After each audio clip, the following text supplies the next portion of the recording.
Hello, everyone. Welcome to xyzpodcast. I'm Gary. Today is a very special day in a way. I actually got this very special guest, Kim. Well, his full name is Tan Lee Kim.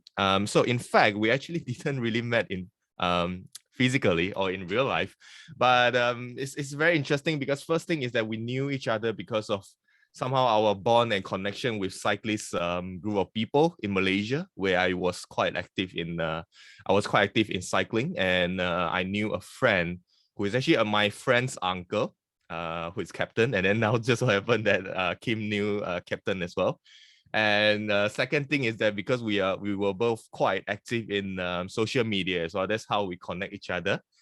Um, and I think we do have the same passion and also interest in architecture, and today we're gonna talk more about that, and very honored to have Kim. We have been talking online and say, hey Kim, I think we really need to have a podcast. I think otherwise we're gonna text message for almost endless.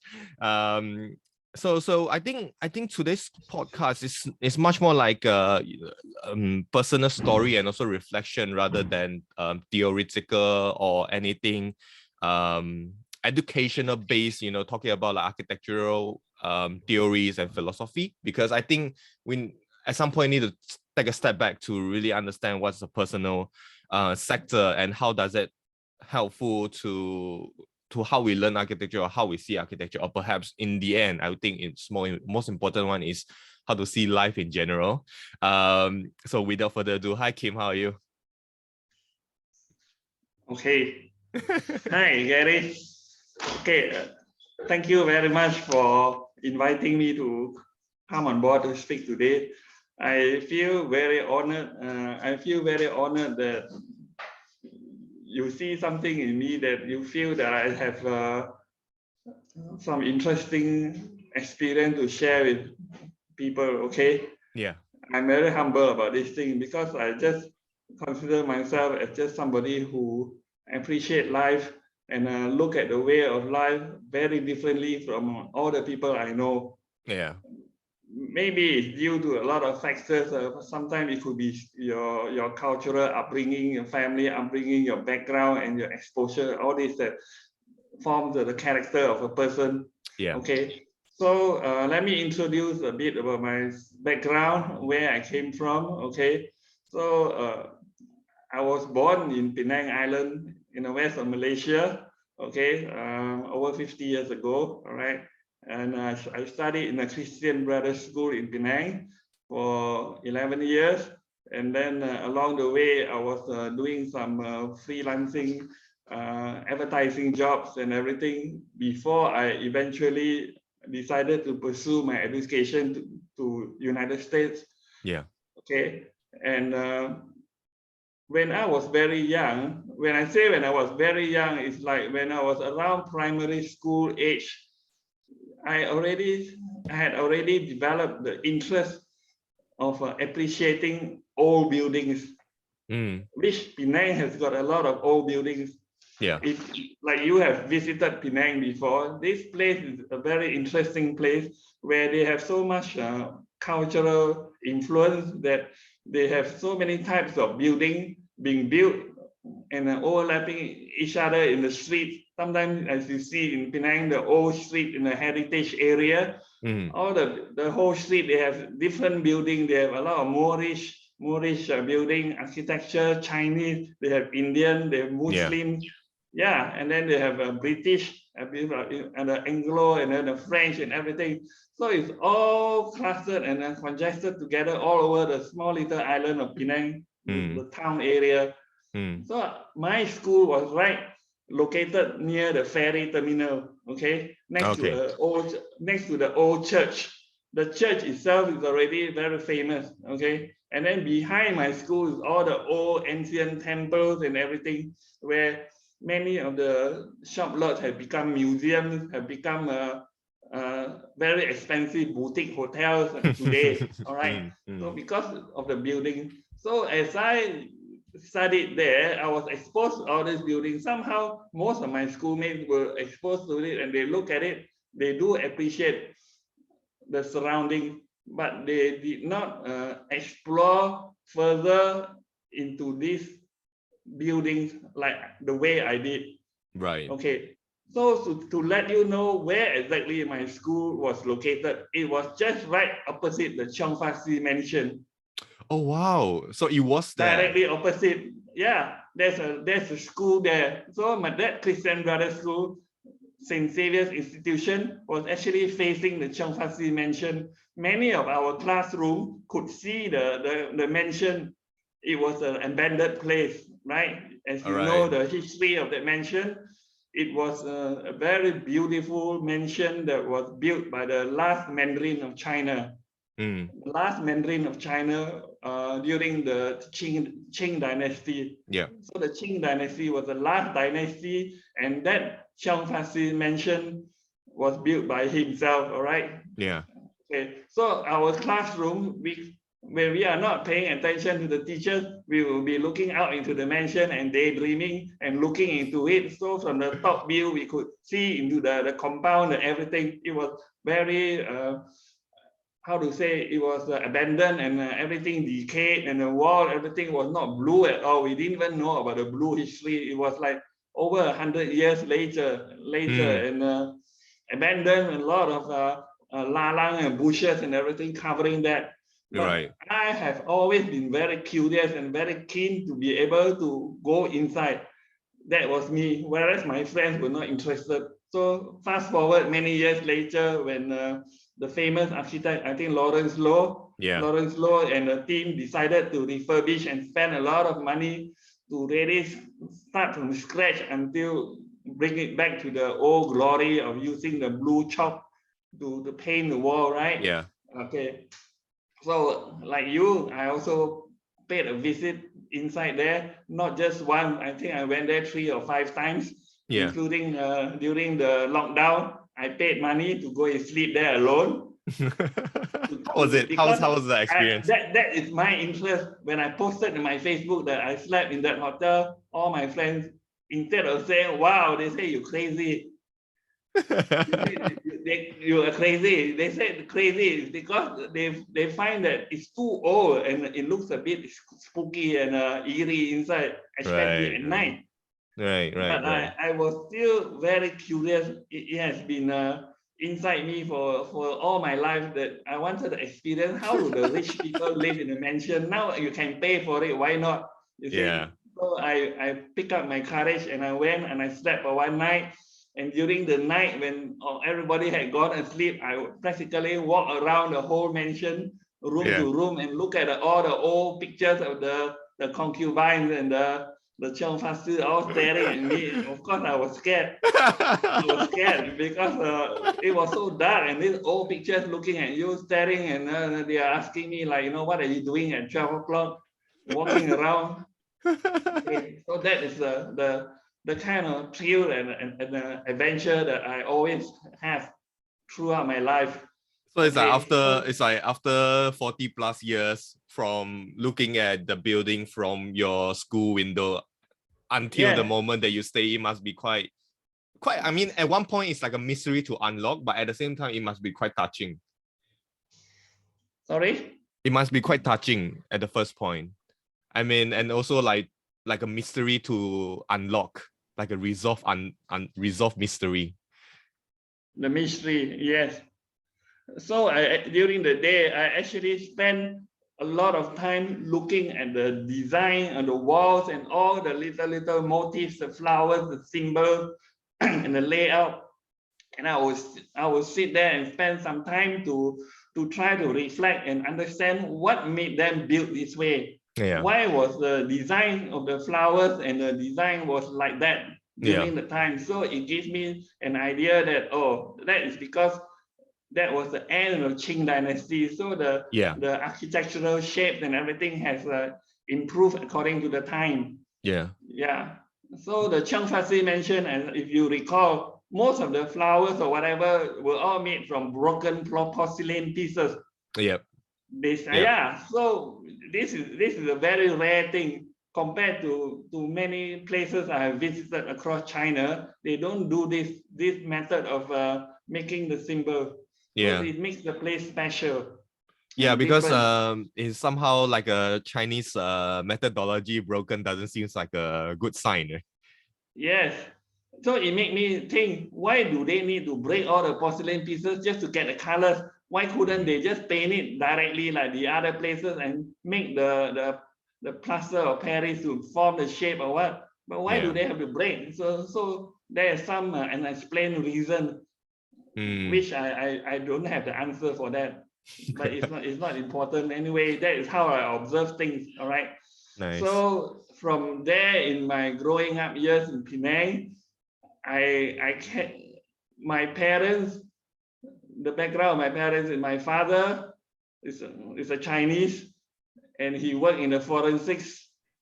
Mm. Okay, he worked in the forensics, and he actually studied this forensics under the Colombo scholarship plan, which sent him to London to learn the forensics. Then he married my mother, who is a Thai and came from Bangkok, Thailand. Mm. So practically, I grew up.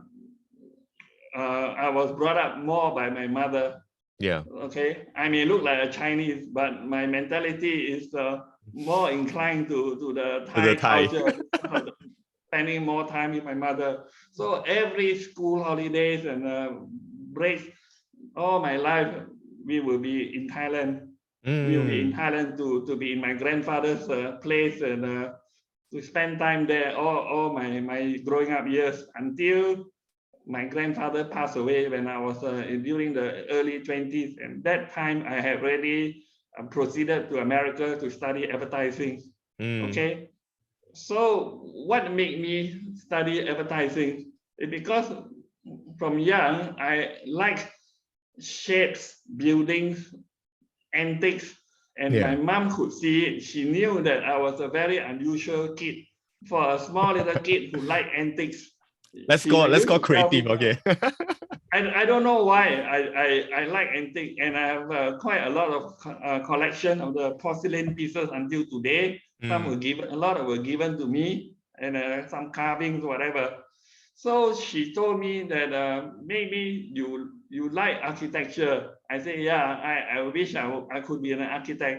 So all my years, I always had in mind that one day I will study architecture to become an architect. Yeah. Then as I grew up into secondary school years, everything, that's when the era of the advertising has started growing in Malaysia.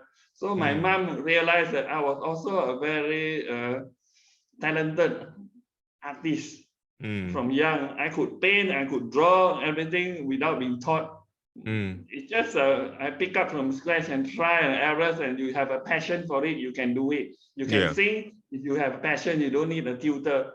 Yeah. So that happens to me. So my mom was telling me that perhaps I should go into advertising Yeah. because it's more exciting. It seemed to suit my character.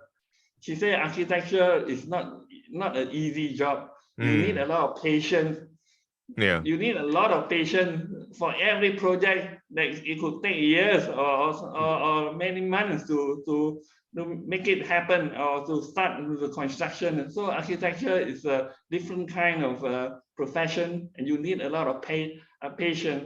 So Yeah. my mom, looking at me as a not so patient person, she thinks that advertising will suit my character. I was Especially, sorry, especially advertising is if I'm not mistaken, so at the point of time it's like 80s or 90s where digital art seems to be on the peak, I would say. And then also I think advertising seems to be the pace also much more faster. Like graphic, everything runs so fast, and then you just do case by case. Yeah, I'm not yes, sure how was it like to yes. work in the industry. You have met a lot of advertising guys, and you know their character. It's like me. We, I we mean, I like mean, we like we like colorful things. We like loud music. We like to go clubbing. We like to see what's latest, and we like to be funny. We like to be that's funny and crazy. And there's nothing we would not try. that's Yeah. not definitely So me. But I'm so my partly mom was yeah. mother knows best. So my mom knew that I should be in advertising. It suits my character perfectly. So off I went to America Mm-hmm. and studied in advertising school. Yeah. And I was glad that I went to America. instead of Japan and Australia as suggested by my family. Why? The reason I decided to go to America, because I felt that America is very liberal. They have a lot of freedom. They have so much freedom, no restrictions. So their advertising media, their standard is always ahead of many countries. They are not conservative like many countries, not conservative like Malaysia or even Japan. Also, they do have control. Whereas in America, there is no stopping. The sky is the limit. You have free idea to explore your ideas.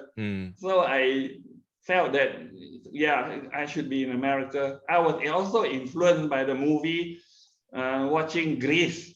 Right. Okay? Yeah, because I watched Grease more than 10 times, and I seem to like the characters in the Grease. I felt that I was like them, dressing up very groovy in a black tight short and shirt and black jacket and combing the hair grease and that kind of thing. But I'm quite curious. I mean, do you find like the media, let's say like perhaps magazine or films or music? I think this film and music might be the most influential one to create this, which a lot of people tend to have this American dream, but how true is that in a way? American dream is actually not. I mean, at your point of time, do you think that it is really an American dream, or in fact, in reality, it might be a different way around?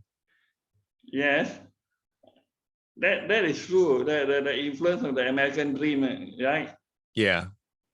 So when I actually reached there, even though the Grease was made for the settings of the 1950s, but in my advertising school, most of the people were still in that, dressing up in that era, in all the black leathers and everything. Yeah. There's not much changes. The fashion in America is different from Europe or England, where the fashion changes more drastically compared to America. America is very how to say, they have a formality, and when it comes to fashion, they're just different. All right. So in all this influence brought me there. All right. I'm quite curious to follow up on talking about advertising, where I think at that point in time we are talking about 80s, 90s, or I don't think it comes to a point where like even late 90s, where almost early 21st century. I think at the point of time, I would guess like Andy Warhol or Givey seems to be like on the lead in a way, and I'm quite curious what kind of advertising and what kind of environment that you used to work in. Okay, the advertising that I worked was those media houses where we used before the internet came into thing. Everything was done manually. Yeah. Everything was done manually. There was no computer yet at the time. Okay. So imagine how everything was done manually. The design, all the shapes, everything had to be drawn with a technical pen, all the set squares and everything. And even you want to color something, you have to use airbrush and you have to manually paint, and you scan the picture and superimpose into the ads and everything. It was so difficult. In those days, it was so difficult. So that's where it becomes very stressful. You have deadlines to meet, and you are here still painting a picture and a background and everything to put into the ad. So that was the advertising design houses that I used to work for. Okay. And most of it will go to the billboard, or they will publish in the newspaper advertisement. So the newspaper advertisements were the most stressful jobs that we had to handle, because of the deadline that you have to reach in order for the newspaper to publish. And then during the short time that you have to rush, the clients will go back and forth and keep changing and it make you go crazy. You go crazy and you work overnight. Work overnight in the office. That was horrible. It was horrible. That's where all the stress in my body accumulated inside me. So you will know later that I'm paying for the price now with all the cancer inside my body. Okay, which this we will talk later. Yeah, right? sure. So advertising is a very stressful job.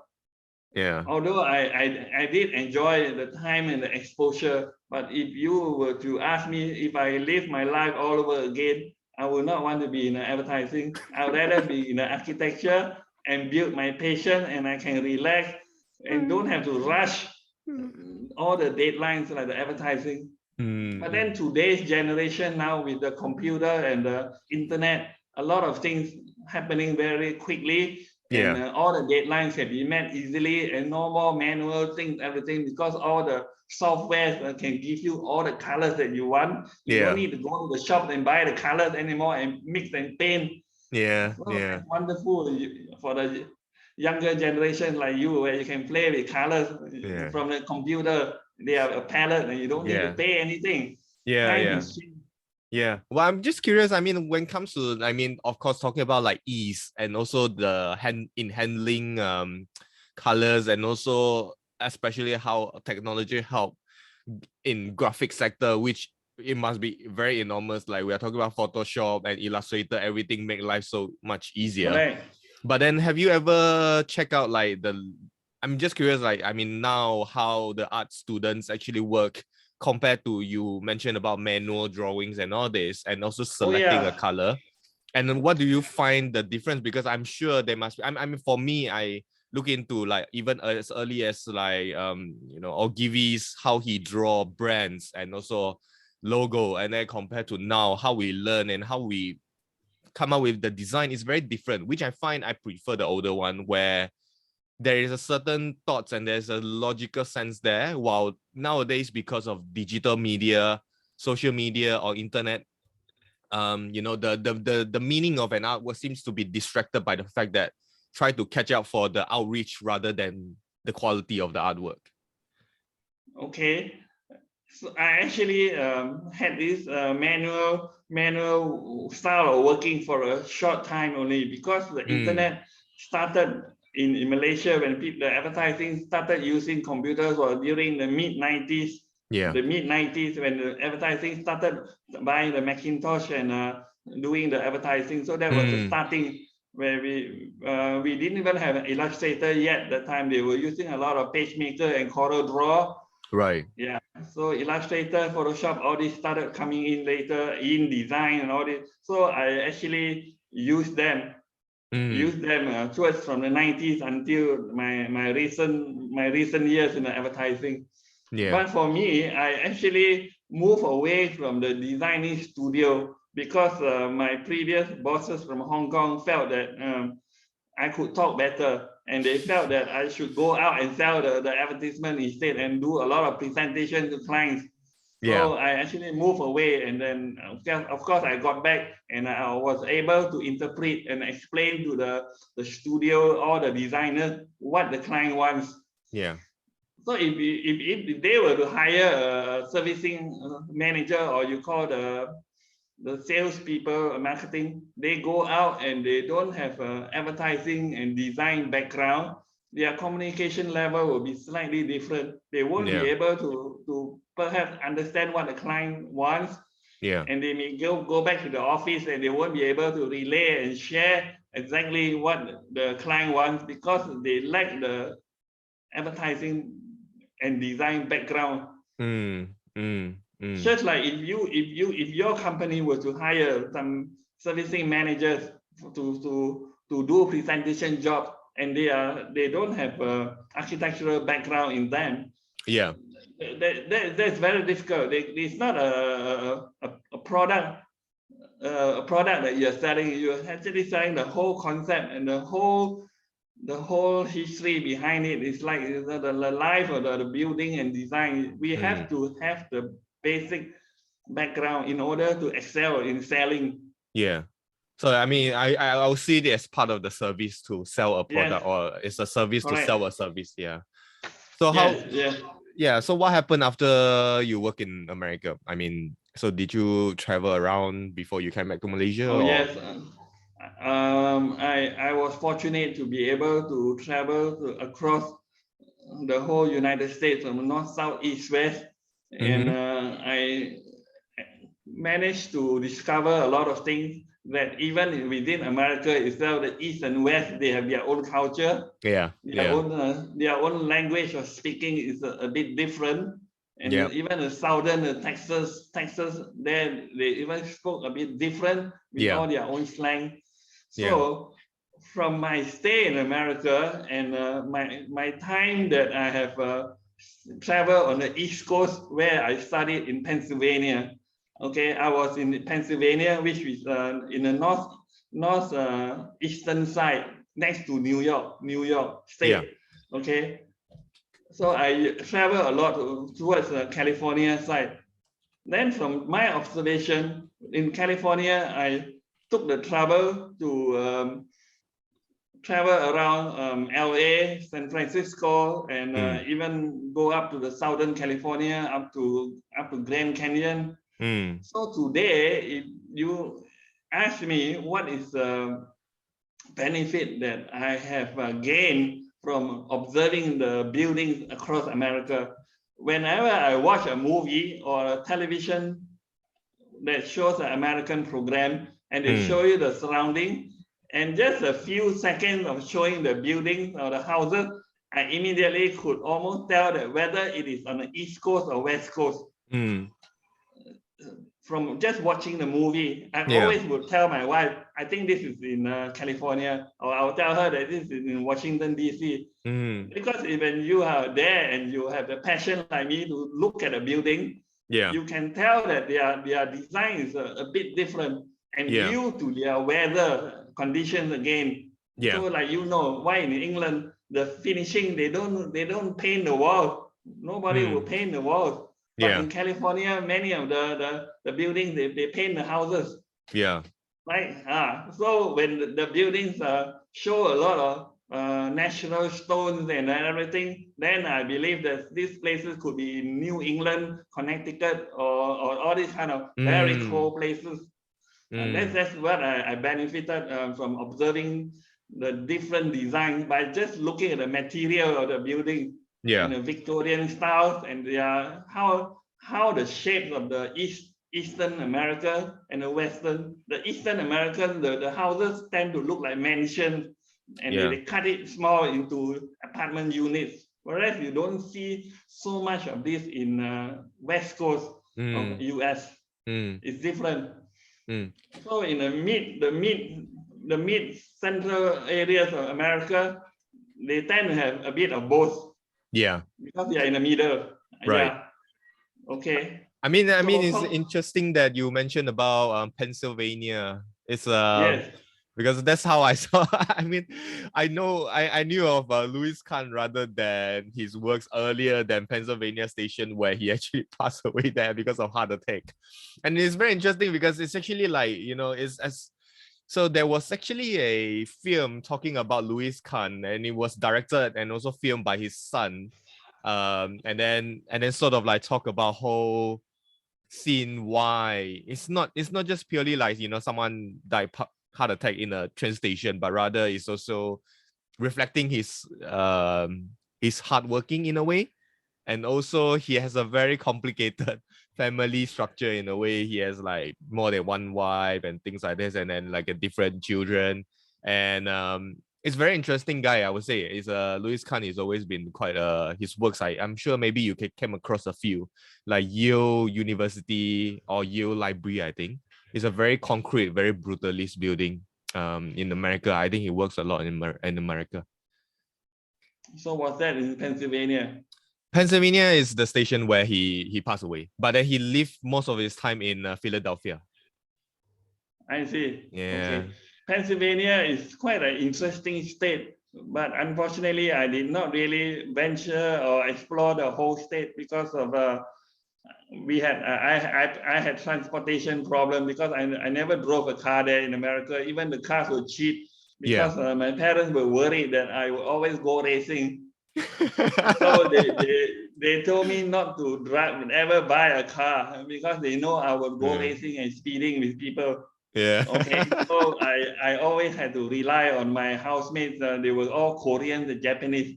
So they were. Ah, I lived with the Koreans and Japanese during my days in Pennsylvania. So I was very exposed to the Japanese and Korean culture and pick up their language. ah, Okay.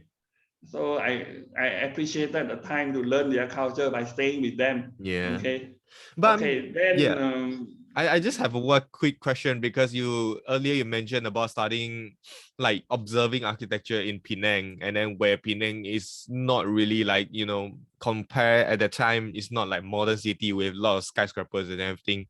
And then now you step into America, we're looking into like New York City and Pennsylvania. Pennsylvania, I think is fine. It's not like super dense yet. I guess at that point in time. And how what was your reaction and in terms of buildings and I was cities?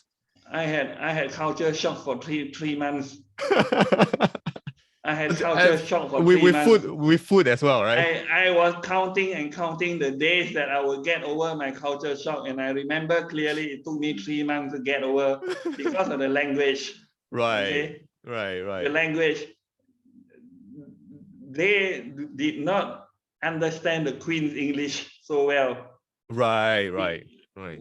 The way you are talking, we are talking to each other. When I speak that way in the American classroom, the advertising school I went was a very private, sort of a prestigious school where there was hardly any foreigners there. So I was like an alien there, but they were quite impressed that looking at the Chinese who could actually converse in English. Yeah, But then right. when I started talking, I always made the American pause and look at me with big eyes and ask me to repeat. Then I realized that the vocabulary that I use is not acceptable or being used at all in the US. Yeah. So I had to take the trouble to find out what is the substitute and the way they describe something. Mm, You know, mm. they don't say let's queue up to buy something. You have to say get online. Yeah. You have to say get online. No way they could understand. So it took me about 3 months. And then besides that, because of the American culture of the way they share things, and they have the AA where everybody pays by themselves, nobody treats Yeah. each other. Yeah. Yeah, so I was the other way around. I came from a background where we are generous and we treat people and offer Yeah. everything. Yeah. Yeah. So besides that, there was quite a lot of things. It was shocking, and the way the lecturers conducted the lesson was so different from what we studied in Malaysia. Mm. That is no doubt about it. Like when you are in UK, you also notice that it's different. Yeah. So in America, it's even more different than the British way of education, Yeah. because in America, most of the educational places, their curriculum is called computational thinking. So Right. computational thinking is the way of the education is being run in US, where they will make the students use their thinking skills Right. all the time.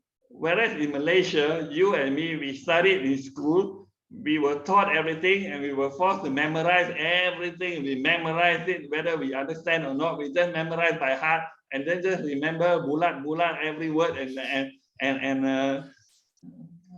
sit for the exam, and then we write the answers. Yeah. Sometimes we just wrote the thing without even understanding it because we memorized a lot of things, a lot of Mm. memory work. So in Mm. America, there is no such thing as that way. The lecturer will give you something and make you use your thinking skill to explore Mm. everything, and he will question you the Yeah. reason why this and that. So Yeah. that was a eye opener and a big adjustment for me. Yeah.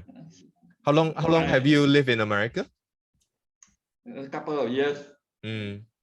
Mm-hmm. Okay. But yeah. It's interesting that you mentioned about learning where, you know, my friends and I in here usually would tend to, we don't wish to compare because I mean, it's a different context where, you know, in Malaysia, you learn different thing where perhaps there must be a different approach and channel to learn a certain things where the environment sometimes doesn't allow. For example, we are talking about AI or VR in Malaysia. I think yeah, we can talk about it. I'm sure there are certain infrastructure and also facility to talk about it. What if when it comes to a point where we need to talk about like 5G, where in Malaysia just maybe about to start, when in America, you know, we are talking about like tech giants like Google or Apple, they are already way ahead. Where I mean, we tend to set a benchmark where, okay, in UK this thing is bad, but in fact maybe in Malaysia is super good, or things like this. So we said sort of have to, you know, there's this standard to judge things and also to compare, but I'm sure there must be a we try to be non-biased as well in a way to think like Malaysia, they are good things as well. I mean perhaps that sort of like, you know, returning from America to Malaysia, that's what you feel like, oh, okay, in fact Malaysia is not too bad at all. I'm not sure, perhaps you must think that way. I think we are moving a bit too slow in Malaysia. The progress in the education sector and private sectors, there's still a lot of catching up to do. My wife is an educator, okay, and she has a master trainer certificate from US for computational thinking. So her job as an educator and a consultant for the Ministry of Education is to change the whole curriculum in Malaysia to follow US. And it has been years and it's still ongoing because there's so much to do. So if you were to ask me about the difference and my reaction, I still see that there is such a big gap. That's why there are still parents who still would invest a lot of money to send their children abroad. And why are you there in UK? Because it has a different exposure. I mean, but that comes to a point of, because the reason why when you say catch up, meaning to say there is an aim, or there is a target that we wish to chase after, where this goal or this endpoint, or if this aim, is it something that we tend to think that, okay, we are competing with the world, therefore the aim is there. Otherwise we wouldn't compare and say, you know, if we want to compare, we can compare with, or maybe not compare, but set the benchmark along with, with Thailand or Indonesia. Even nowadays, Thailand and Indonesia, they are sort of way ahead in talking of technology or even architecture and things like this. They are. That's a fact. That's a fact. I mean, there are a lot of sensitive issues right now here. Sure. That sort of slowed down our progress because of our politics. The political reason is the main reason. My opinion is that a lot of progress and development is still behind time due to the political situation over here in Malaysia.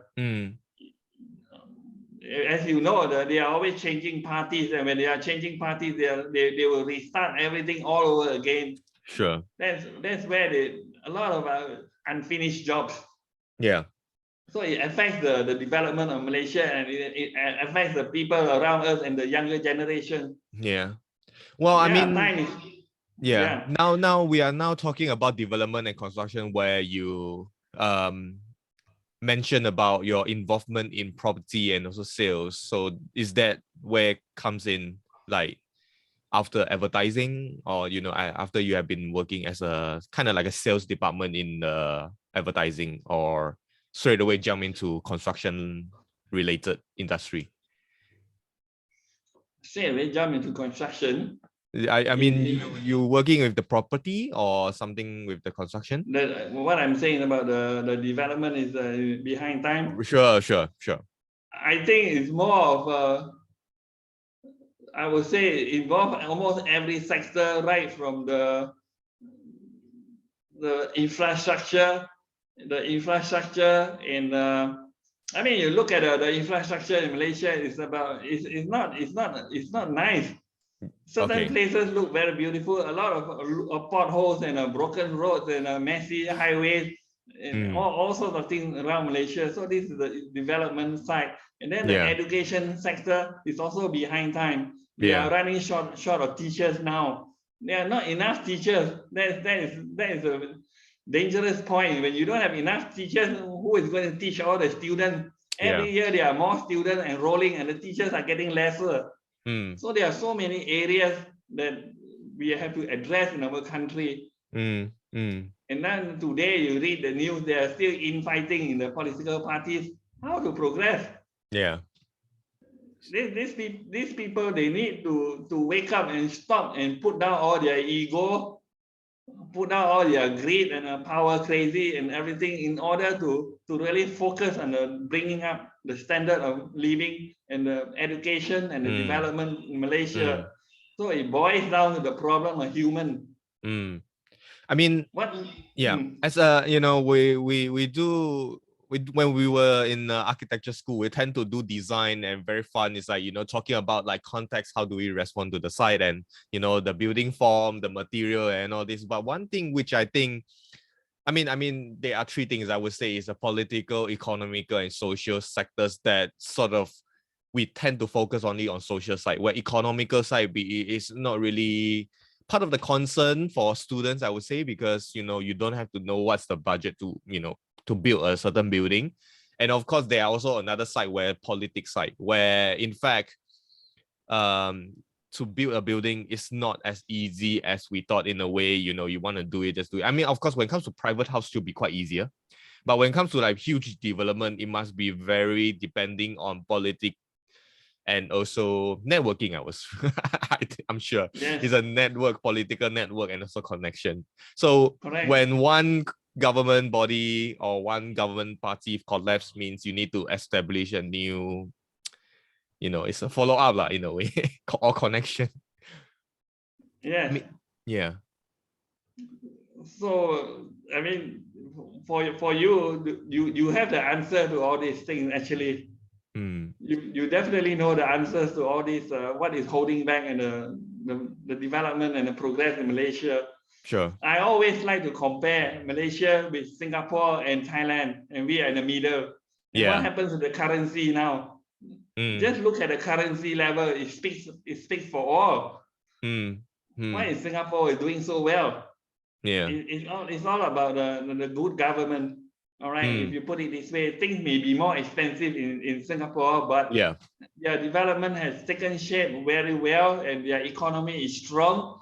They are just an island. You see, that is a good planning, and they don't have a political party infighting so much. In fact, they have been having one party all the way. Right. So that's why this political situation affects. So now look at Ukraine. What is happening is war. Why is the war? It's due to politics. It's due to political reasons that war happens because of greedy, power crazy people. When these things happen, they affect all the innocent lives. If there is no politics, there is no war.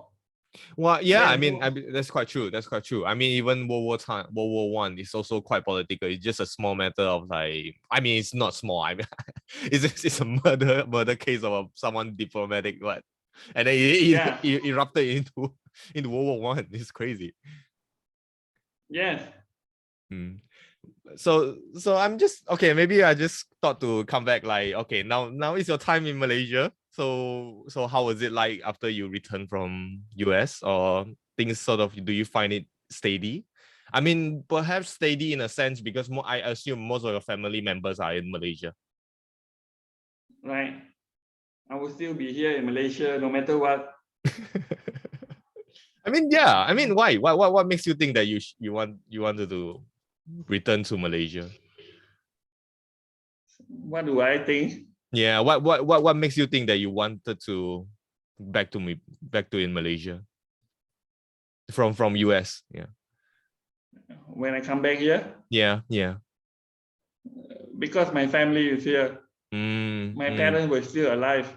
And I may be a little bit conservative and traditional, where I felt that during my parents' old age and years, they probably need the family members to be around to take care of them.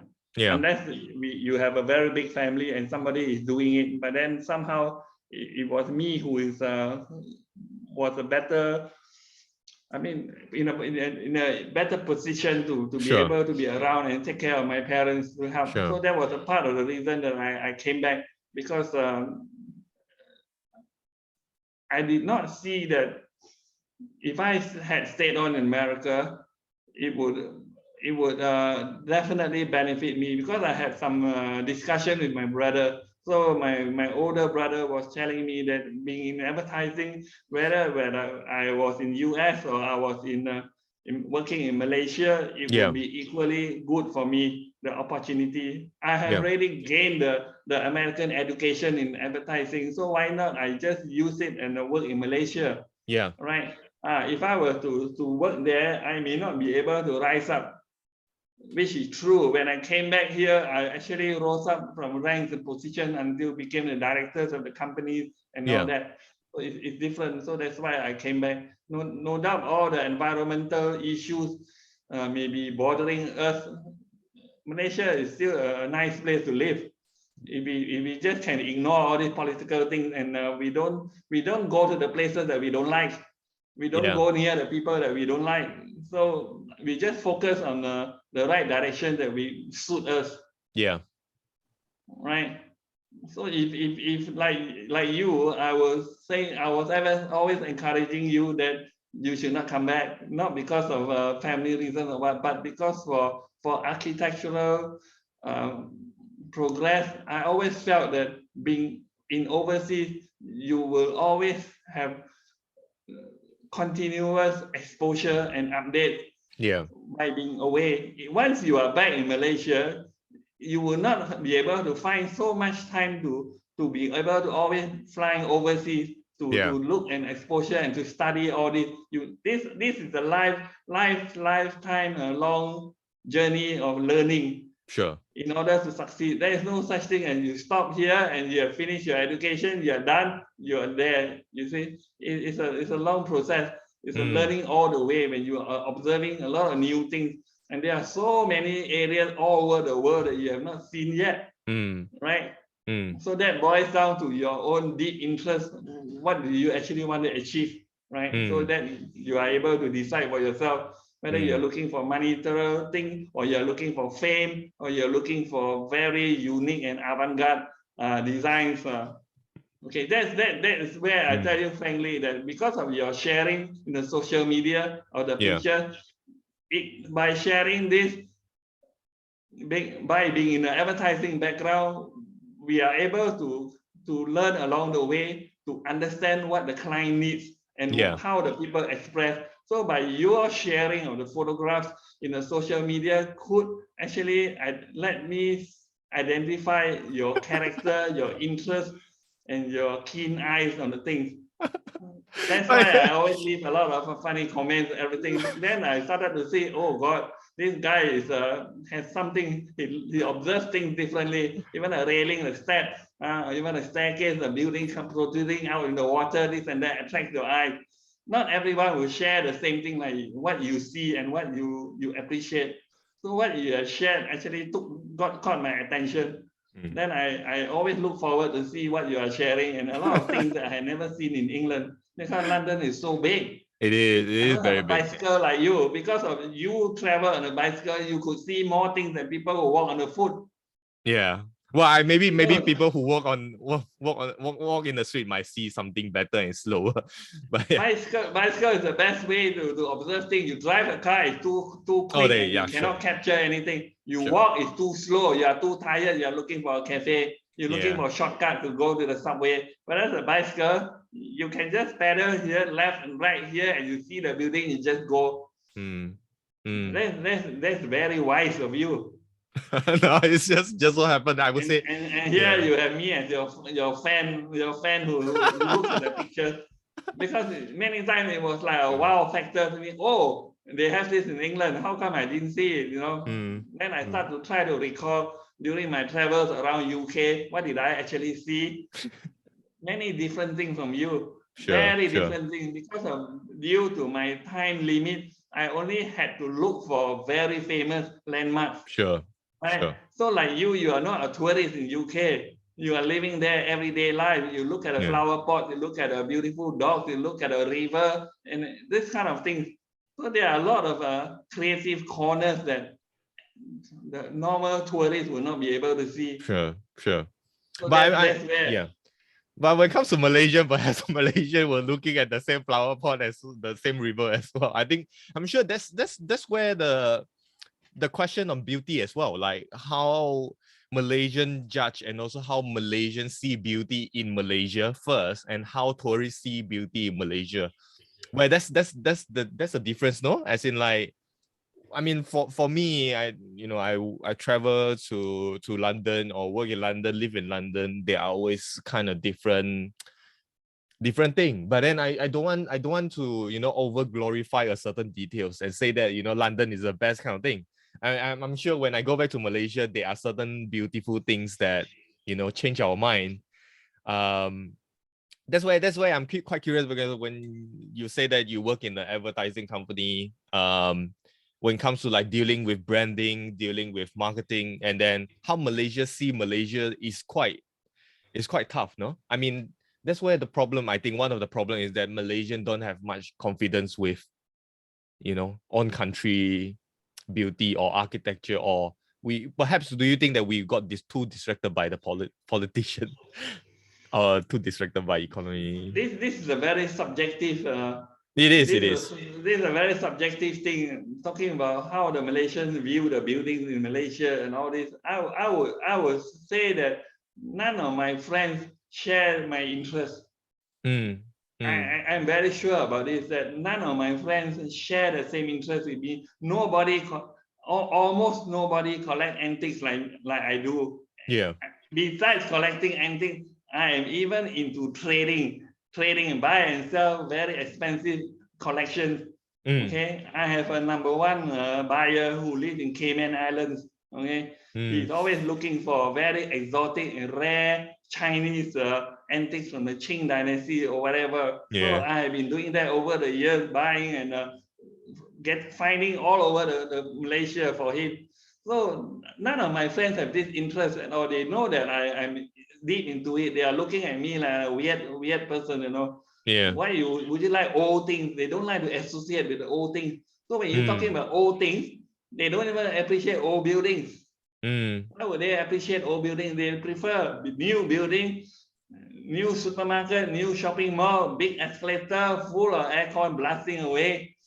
They want comfort, cheap, easy. They can sit down and chit chat with a friend. They wouldn't want to go in the old buildings like you and me and go to the back lane and we'll look at all the stains and the wall and we'll try to look right up to the floor, the cracks and everything. I will still look at it.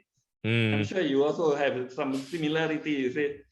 So you and your circle of friends in the same profession would definitely have the same interest, right? Yeah. Well, I mean, I can't really find anyone who might be quite interested in cracks and paint peeling off from the wall. So not everyone share the same interest, I would say. But I'm always quite interested in looking into when things in ages or they start to deteriorate. I think that's the things that, let's say, like patina effect, those are the things that money can't buy, because it's time that shape that kind of certain effect. So I'm sure there will be some more things that we can check out when I'm back in Malaysia, and then we can have around and tour around. So now, I mean, when it comes to like the last part, I'm quite curious to know, how's your living so far, and quite curious because you told me that you were diagnosed with cancer, and then how things going on so far with the progress, and it must be quite a pain in a way to go through all the treatment. Okay, so I will share from the start, okay, how the whole thing happened. Okay, so last October in 2021, I had an operation on my colon because my colon had tumors inside. There was tumors inside the colon, and it actually blocked my bowels.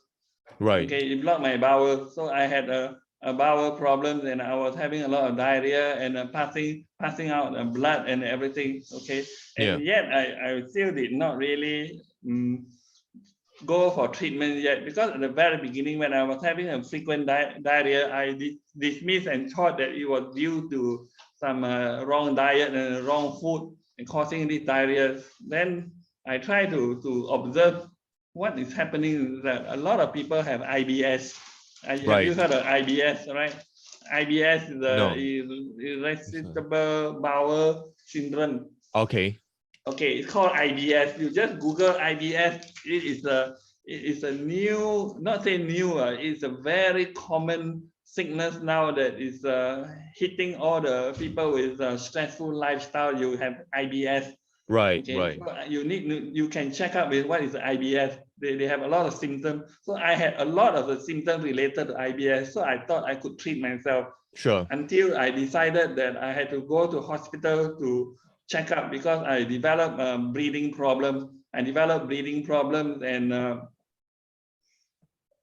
the hospital had to admit me immediately, and they operated on me, and they found that there were a lot of tumors inside the colon. So they cut my colon and they joined it back. And the moment they joined it back, you know what happens? All the old poop and the bowels that have been clogging up our whole intestine for weeks and months that came rushing out. Right. For a few days, it was continuous, that I was having a lot of explosion. They call it explosion, that you cannot control your bowel. It just came out like that, all over the floor, and I was so embarrassed. So fast forward, during the treatment, when they cut my colon, they found that the lymph nodes looks affected. So they cut 15 pieces of the lymph node to go and do some biopsy, and they found one of the lymph nodes had cancer cells. So it's very, very minor thing. Just one little lymph node had cancer cell. The whole place was clean. So they actually cut 6 parts in my whole stomach, 6 parts. They put the camera inside to do it, okay, to check the whole place, and they found that it was already clear. So that was in October. So every 3 weeks, I had to do blood tests. Every 3 weeks, you do follow up, and with the oncologist to do blood tests, and they found that my blood was clean and free of cancer. So until the end of January, I was still free of cancer. So it happens that in February, I did not do a blood test, but because they were preparing me to have another session of colonoscopy to check back again to see any new issues. So by March, after my trip to Kuantan with my wife for a weekend, I came back, my left leg was swollen. So my left leg was swollen as big as an elephant's leg, and I couldn't walk, and I was limping away. So I was back to the hospital, and the doctor admitted me, and they found that my leg was still swollen, and they say that it's due to a blood clot. Blood clot that causes swelling. Normally, blood clot is very dangerous. Many people, they die of the blood clot during their sleep, or they are playing games or what. It just come and it strike you and you die within minutes. So this blood clot is more dangerous, because the leg is swelling every day, big like an elephant leg, my left leg. And they were trying to figure out what caused the blood clot. They couldn't identify it, because our body is so big and we got so many organs, so they are not sure what causes this blood clot. Every day they injected my stomach twice a day, morning and night, very painful for one whole week, to try to bring down the blood clot. And the cardiologist cautioned me not to walk too much, never massage my leg, because the blood clot could be fatal. And he decided to do a CT scan before they discharged me from the hospital. We just did a quick CT scan to see what is happening, and they were shocked that around the whole colon, all the lymph nodes were filled with cancer. Suddenly, all the lymph nodes around the colon area were filled with cancer, and the lymph nodes were all swollen, and they pressed my artery. So you get a picture, all the lymph nodes press the artery, and that's where the blood clot happened on my leg. That is so big. It was so serious, because so many lymph nodes were pressing the artery, not just one. That's why it was so difficult to to get rid of the blood clot. Yeah. So what to do? They had to get rid of the cancerous lymph nodes first. Right. So I had to be under the supervision of the cardiologist and the oncologist. The oncologist for treating the cancer. So every day I had to go for radiotherapy to use a laser to eliminate all the cancerous lymph node. I had to do it every day for 5 weeks. In the morning, I had to go to the hospital and go for the laser radiotherapy treatment. And at the same time, they also gave me the most strongest chemotherapy injection to subdue the cancer. Radiotherapy was to burn and to get rid of the lymph node. The chemotherapy was to fight the cancer cells that could be all over the place. They don't really know because cancer can spread or be anywhere. All right. So this injection is 4 hours. It was so painful. When they have 4 hours, you sit there with the tube into your hand. You can feel that the radiation is so strong that it goes inside, and all my veins are turned very hard like wire. Right. It's so hard and wire, and then my left hand will be so painful, like thousands of needles poking up to my chest, and I couldn't move, and my tears was just coming out continuously because it was too painful. I couldn't move. It was just pain, and I had to endure it for 4 hours. I mean, do you still need to do that? Do you still need to do that up until today? Yeah, so I have finished my 5 weeks of radiotherapy, and it has shown that the lymph node cancerous cells have been almost all removed, but the chemotherapy session is still ongoing. That is, I have to take oral chemotherapy tablets every day, 7 tablets since March until now, every day. So this chemotherapy tablet every day is as strong as the injection. So can you imagine all the side effects of the chemo? It causes me, like right now, my both palms are all black. Yeah. All the skins have peeled off, and the raw skins are exposed, and I have difficulty to hold the fork and spoon, and even a car key. It's painful. Both my feet, all the soles, the skin has peeled off 3-4 layers, and the raw skin exposed because of the chemo. Right. So I'm still taking it every day. I have reached a 4th cycle. One cycle is about 2 weeks. So after each cycle, they give you 1 week break, and you go back again for the 4-hour injection and start again 7 tablets a day for 2 weeks. So I'm going to finish the 4th cycle next week, and I'll have 1 week break, and then I will go back again for injection, the 5th cycle, 6th cycle, and hopefully that will be the last cycle. Right. Then by then, I hope that there is no more cancerous cells inside my body. Yeah. It's a very tiring process. It is. I can imagine that because you told me about that, and I can't. I mean, for me, totally, I can understand, but I can't imagine because those are the the feeling where who didn't really go through it, you will never experience it because it's not just barely using words could describe the feeling where it's not as simple as what we thought, and it's a long journey when we talk about like just beyond 2 hours. Those are like those are the long feeling journey. It could be a lifetime. Yeah. Because if I'm fully recovered and cancer free, that there is no stopping. I still need to go for blood tests every now and then and follow up with the oncologist for almost a lifetime because the cancer may come back again. Yeah. Right. So my advice to a lot of friends around me that even if you go for blood tests and you do a lot of scans, you may not be able to see the cancer inside your body.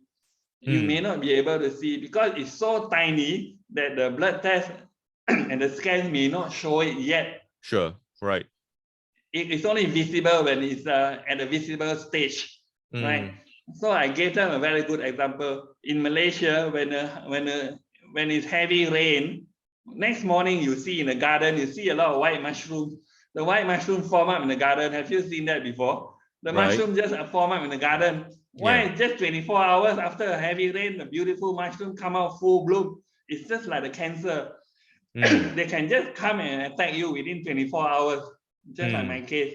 So this is a lesson that I learned. So I told them that no matter how much blood test you check or you do and have a scan, it may not guarantee you that you are cancer free because it's too early stage. Most importantly is you need to change your lifestyle. Yeah.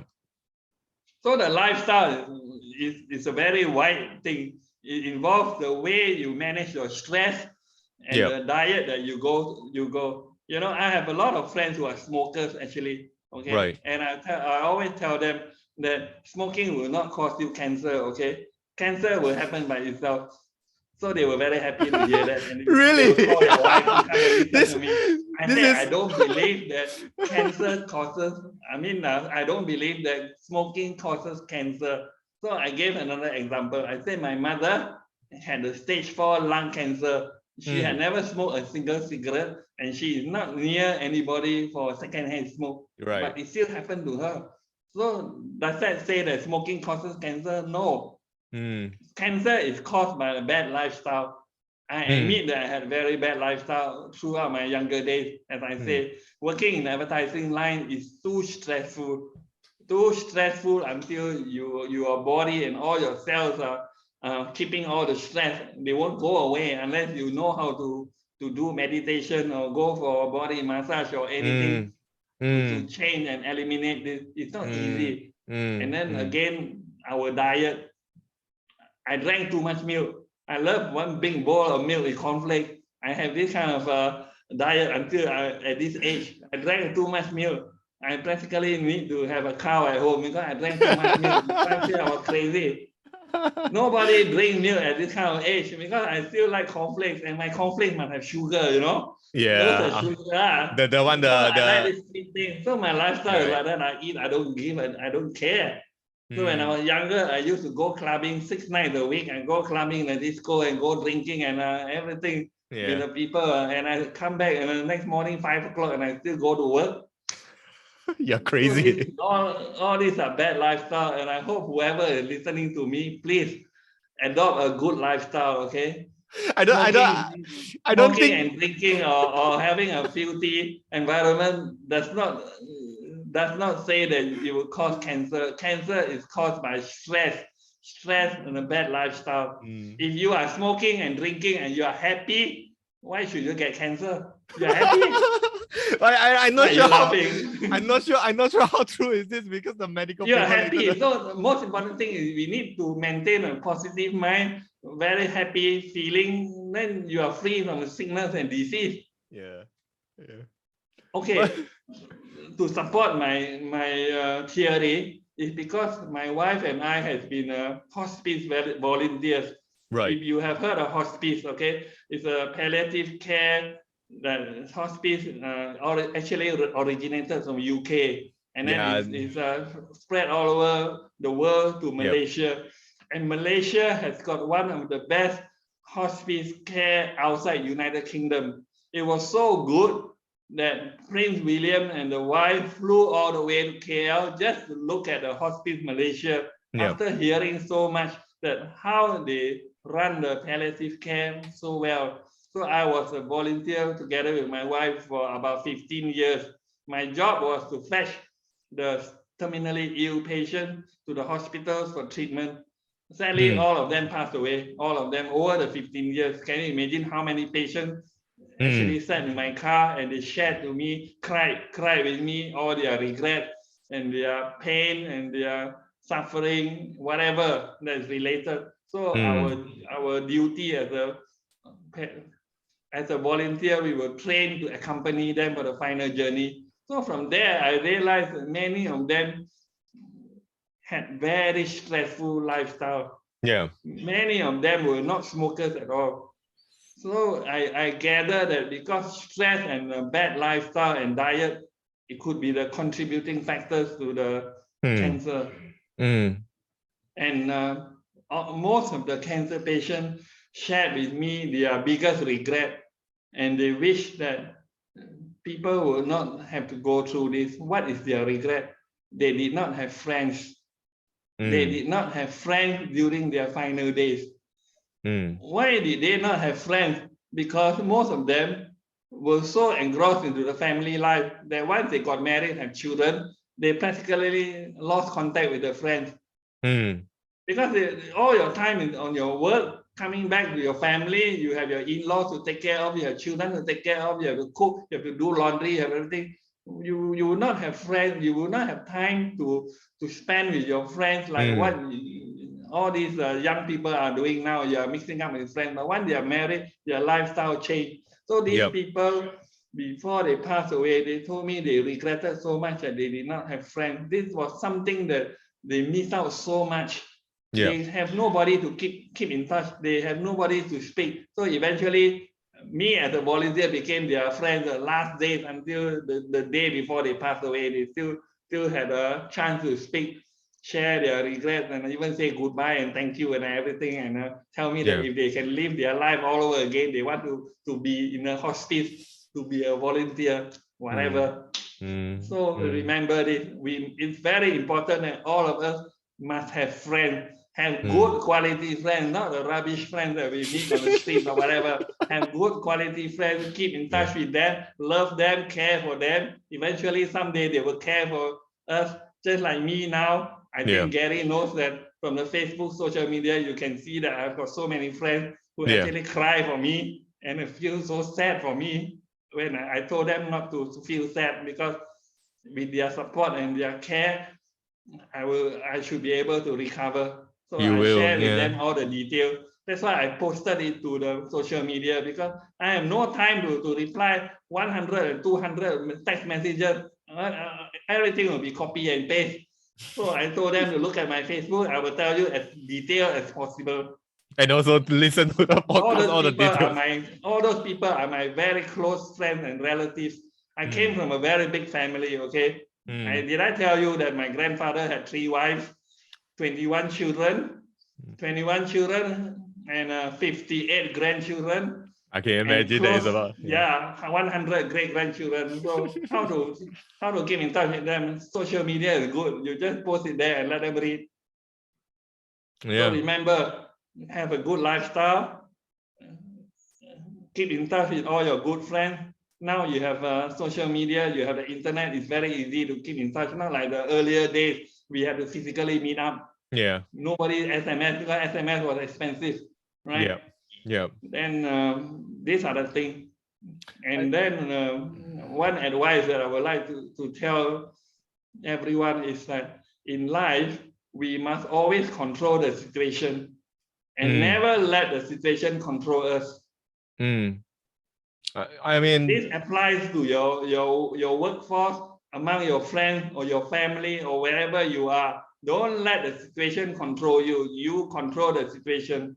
If the situation cannot be changed, or just move away. Because all this will cause stress to you. Right. If you work in a company that manipulates you and makes a hell of stress to you, and you cannot control the situation, then we get out of the situation. We control the situation. That's the bottom line. I mean, just now after you talk about, I mean, thanks a lot for sharing. I think at some point, perhaps it might be a little bit personal, but you are being very generous to share all this, which I really appreciate it. And I'm sure the listeners will sort of can resonate in a way, try to understand what have you been through, and also to understand. I mean, this podcast perhaps is, one of the most personal one, I would say, and it's very deep down to a personal level where we had. I hope you had fun recording this podcast, and also talking all the way from advertising to to how we see architecture as well.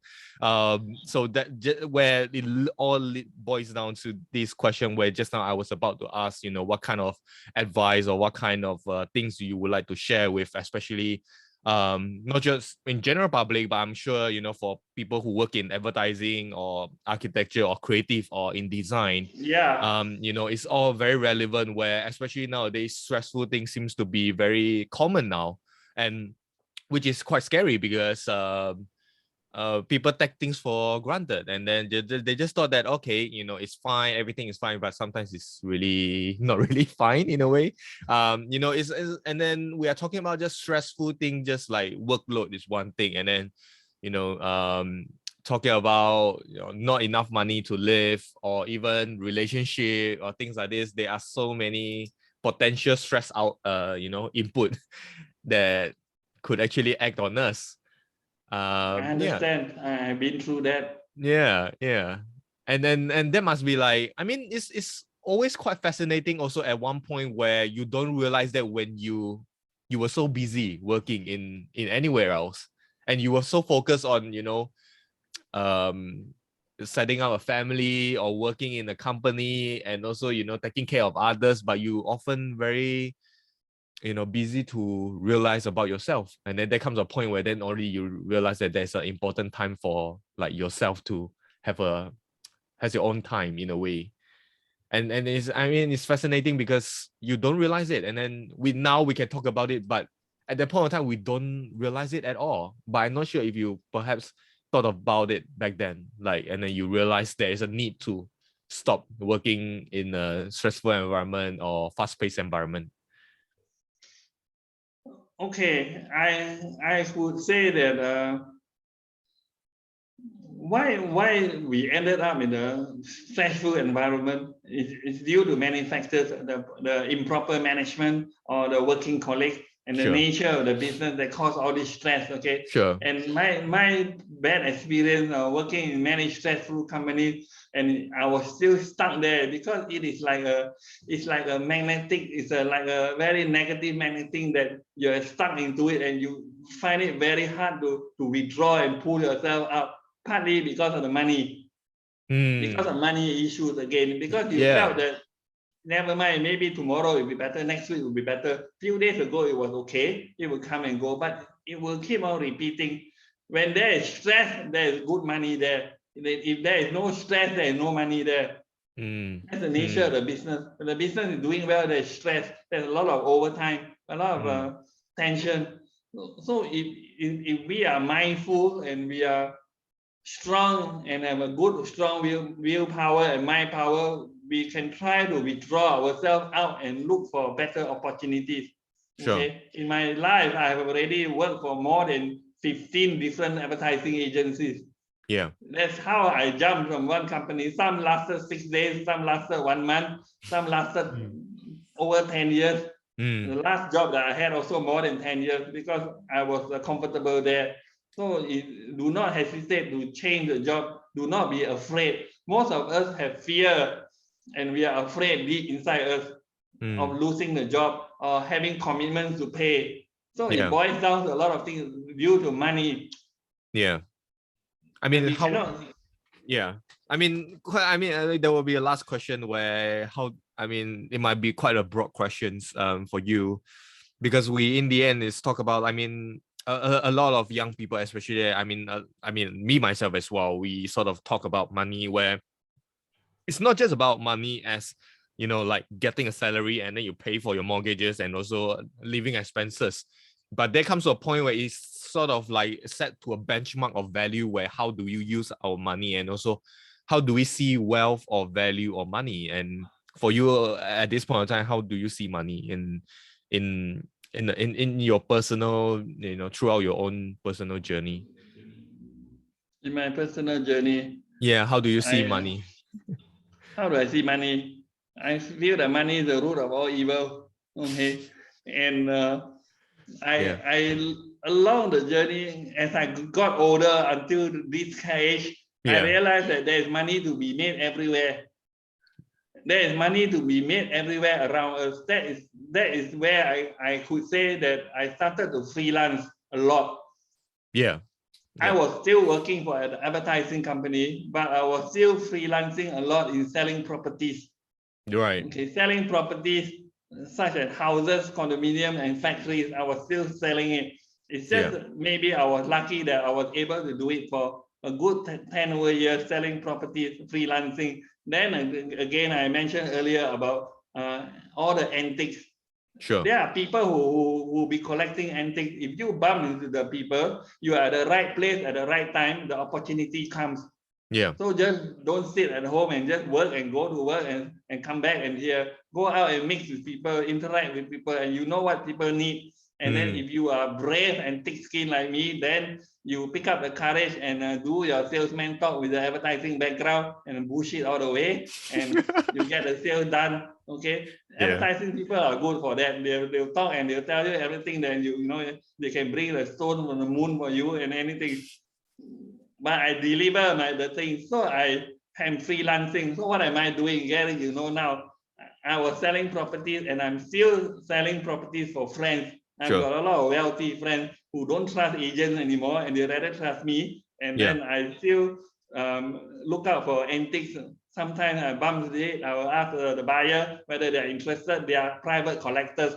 They don't go to shop. They don't have time. They prefer people like us who are specialized and they will rely on my recommendation. Besides that, not selling properties to living. I'm also selling the properties to the dead people, right? You know, it's a funeral or the bereavement product.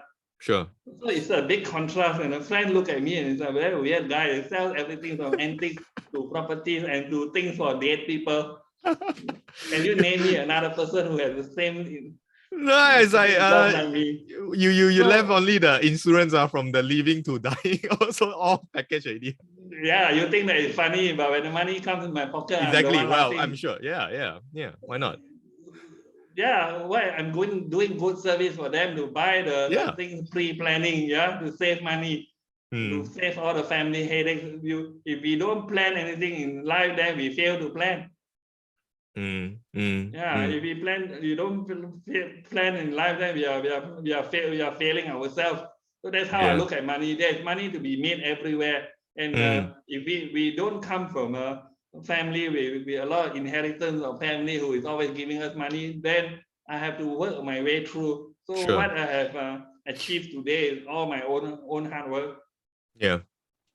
Which is not really that big, but whatever I earn, I spend. Where do I spend? I go traveling.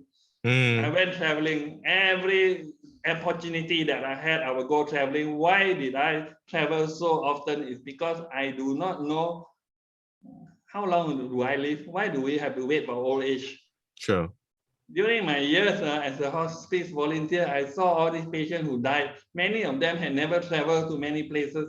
They went to as far as Singapore, that's all. Some just went to Thailand. They had never been overseas like you. You went to Amsterdam, you are in UK, you're all over the place. You have a different lifestyle, you see. So for me, I believe the same way. When I work hard and I earn some money, some commission, I will look for the cheapest flight and I'll go somewhere. There's so much things to see and learn and relax. So my interest in life is to travel. That's it.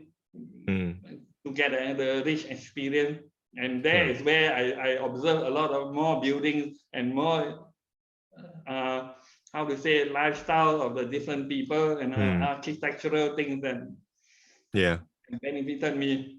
Thanks a lot. Thanks a lot, Kim. I'm sure that I can conclude that if let's say must be a very objective lesson that for young designers or young students, I would say travel is actually definitely very, very helpful compared to browsing through images on Google. Is a different thing.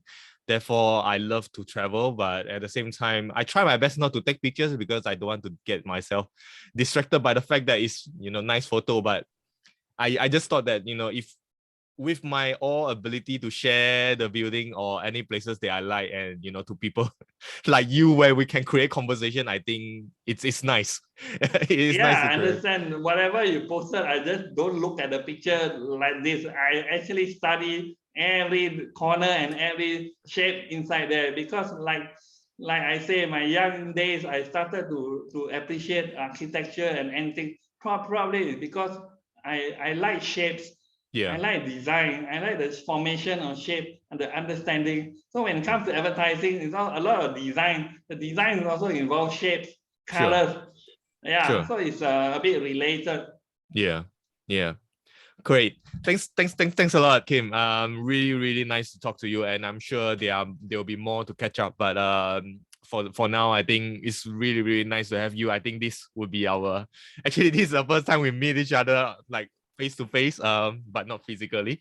But really appreciate your time, and I hope you get well soon, and I can't wait to see you back in Malaysia. Perhaps I'll wait you here.